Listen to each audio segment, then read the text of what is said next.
To find the finest setting on your KoMo mill, start by turning the mill on and then turning your hopper clockwise slowly until you hear your stones touch. Notice that when you turn your hopper, you will hear it clicking. Once your stones are touching, back it up one click.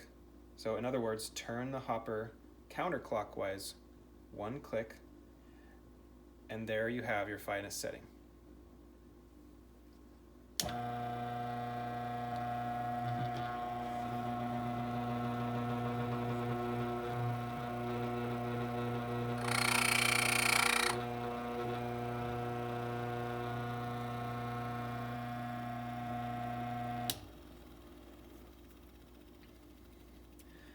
Please note that there is a black dot on your hopper that is meant as a guideline to tell you what your fineness is.